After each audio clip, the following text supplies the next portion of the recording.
The official trailer for The Mandalorian Season 2 has just been released. And what better way to celebrate than doing a little trailer breakdown? So sit back, relax, and enjoy this little journey as we do a trailer breakdown for the trailer of Mandalorian Season 2. To start things off, can we say that we're seeing Yoda's home planet? Well, we can hear in a voiceover that the Mandalorian needs to get the child to his own kind. We can see that Mando's ship is damaged right about here, and that the cargo door is open. But maybe this isn't even Yoda's home planet. Maybe it's just a new planet that is filled with water and vegetation. After this, we see the Mandalorian walking next to Baby Yoda, entering what it seems like a city right on the edge of the desert on sunset. This next scene is very interesting because we see a sand dweller on a bantha. And why is this interesting, you say? Yes, you can find a bantha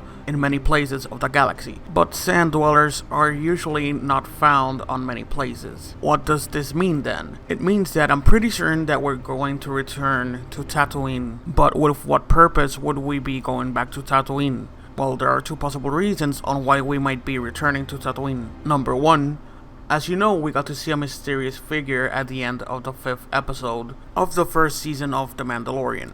So this actually may be the reason on why would the journey go back to this planet, and it is to deal with this mysterious figure. Or, number two, we are returning to this planet because of the rumored appearance of Boba Fett. Not that long ago, we got some leaks of the set of The Mandalorian in which we could see a Mandalorian's helmet with what it seems to be a bullet impact on the left side of the forehead. And this is way too similar to Boba Fett's helmet. And yes, I know you may say that the helmet in the images doesn't have any color, so it can't possibly be him, right? Well, we may not know this for sure. We may not know if this is his helmet or if it isn't, so we'll just have to wait and see. Continuing with the breakdown, we see the Mandalorian ship entering an ice planet, and we see Din kneeling next to Baby Yoda. One thing is that we can see that the ship is basically destroyed when he kneels next to Baby Yoda or the child, but as it was entering the planet, we see that it looks completely fine, so it doesn't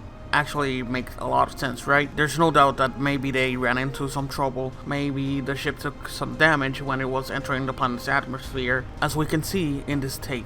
Which leads me to the next point. What planet is this? Well, if you played Star Wars Jedi Fallen Order, you may have noticed some similarities to the planet Ilum. But why would they make a stop in this planet? Well, going back to the voiceover, we can hear the weaponsmith saying that the child needs to be with his own kind, which leads to Mando saying where, and she responds that he must determine that himself. She continues talking that there are stories about Mandor the Great and the order of sorcerers called Jedi. The Mandalorian then says if she expects him to search the galaxy and deliver Baby Yoda to a race of enemy sorcerers, which she responds and says this is the way. So this means that the Mandalorian will go searching for clues of the Jedi. It is possible that in his search for this he gets to the planet Ilum, which is one of the main sources of valuable crystals used in the construction of the lightsabers. So what does this mean story-wise? Well, it may mean that since the Mandalorian is searching for the Jedi to find the race of the child, it may end up putting him in contact with the New Republic and maybe Luke Skywalker himself, because the New Republic had both Luke and his sister as leaders. In the trailer, we see the Razor Crest, which is Mando's ship, with 2 X-Wings. Maybe this time the Mandalorian is trying to contact the New Republic and is searching for Luke. We do get to see also a maritime environment, and we see our protagonist walking by what it seems like a fishing port, in which we see a mysterious woman that seems to disappear just as the Jedi are being mentioned. But who is this woman? Who knows? Maybe she is an ex-Jedi survivor from Order 66. One thing we do know is that we see Mando getting there in what it seems to be a barge,